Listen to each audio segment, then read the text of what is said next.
Hello friends. स्वागत है आप सभी का मेरे चैनल अभी एस्ट्रोलॉजी में। आज का हमारा टॉपिक बहुत ही इंटरेस्टिंग टॉपिक है। हम सब जानते हैं कि हमारी कोई ना कोई महादशा समय समय पर चलती रहती है। कोई महादशा छोटी होती है, कोई महादशा लंबी।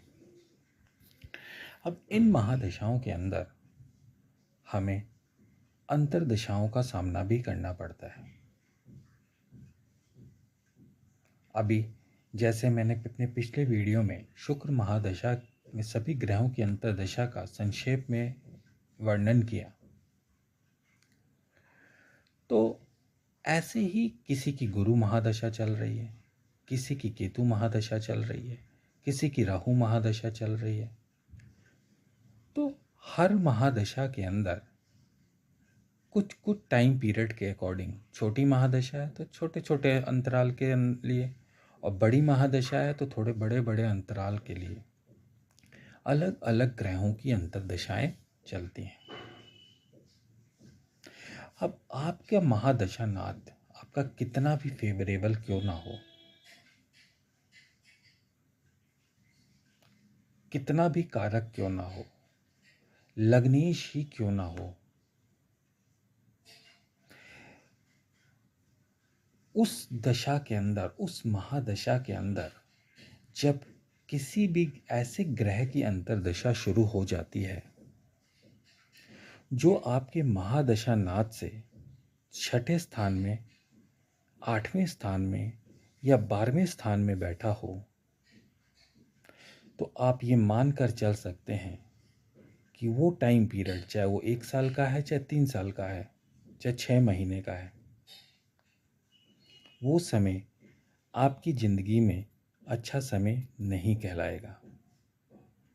उस समय आपको तरह तरह की परेशानियाँ, बीमारी, मानसिक तनाव, नौकरी का छूटना, परीक्षा दे रहे हैं तो उसमें फेल होना, ऐसी ऐसी छोटी मोटी से लेकर बड़ी तक, बड़ी सिचुएशन तक आपको खराब देखने को मिल सकती है।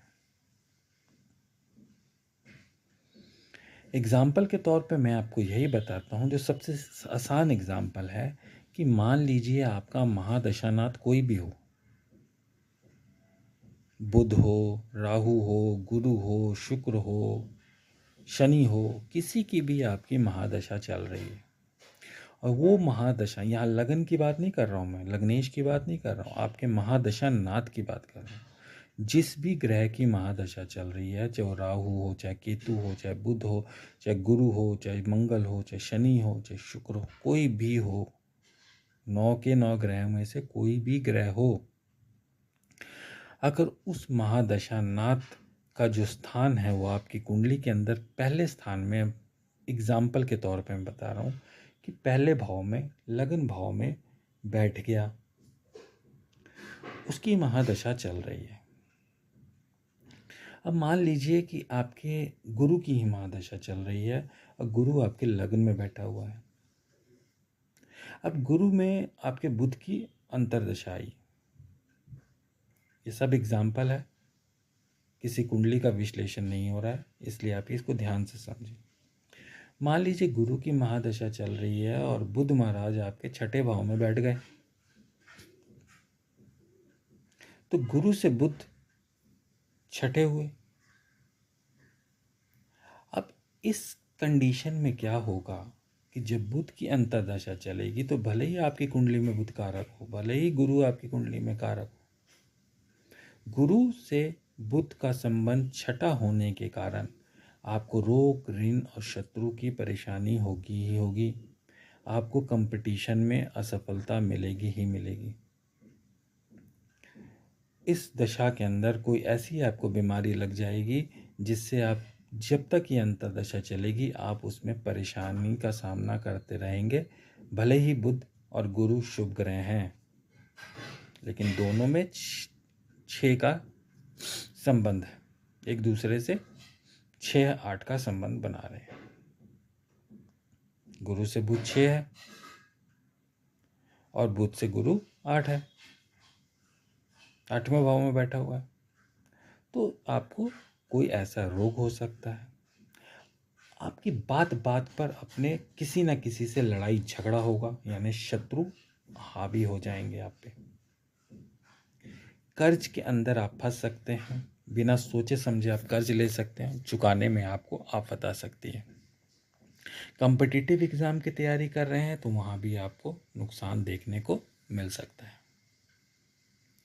अब इसी बुध को उठाकर हम अष्टम में ले जाएं, यानी गुरु लगन में है और बुध देव अष्टम में बैठे हैं, तो यहाँ क्या होगा, आपको जब बुध की अंतर्दशा चलेगी तो बार बार दुर्घटनाएं आपके साथ होंगी। कभी आप सीढ़ी से गिर जाएंगे, कभी आपका रोड पे चलते चलते एक्सीडेंट हो जाएगा, कभी आपकी गाड़ी का एक्सीडेंट हो जाएगा, यानी आपको चोट चपेट की घटनाएं आपको होती रहेंगी। शादीशुदा हैं तो ससुराल पक्ष से आपको तनाव देखने को मिलेगा, तनाव होगा, ससुराल से आपको फायदा नहीं मिलेगा।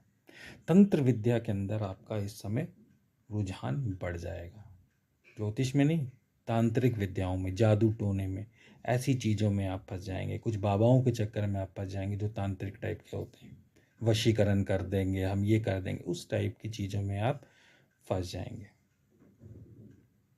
और यही बुध गुरु लगन में है और बुध 12वें में जाके बैठ गया, यानी गुरु से 12वें हो गया, 12वें भाव में बैठ गया, तो आपका हॉस्पिटल एक्सपेंस जरूर बढ़ेगा, या आप किसी कोर्ट कचहरी में फंस सकते हैं। गुस्सा आएगा, लड़ाई झगड़ा होगा, पुलिस केस बनेगा, कोर्ट कचहरी हो सकती है।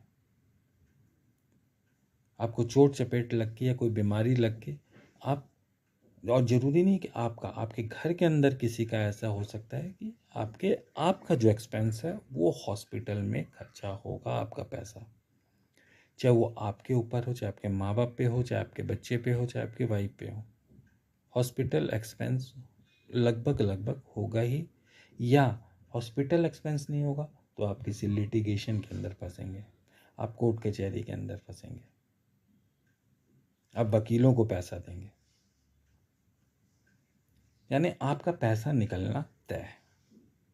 तो जब महादशानाथ से अंतरदशानाथ 6ठे में बैठे, 8वें में बैठे और 12वें भाव में बैठे, अब ये महादशानाथ आपके किसी भी भाव में हो सकते हैं, चौथे में भी बैठ सकते हैं, तो वहाँ से आप छठा भाव गिनिए, चौथे में बैठे हैं तो 1 2 3 4 5 6, जो भाग्य भाव है छठा हो गया, लाभ भाव 8वां हो गया और तीसरा भाव 12वां हो गया।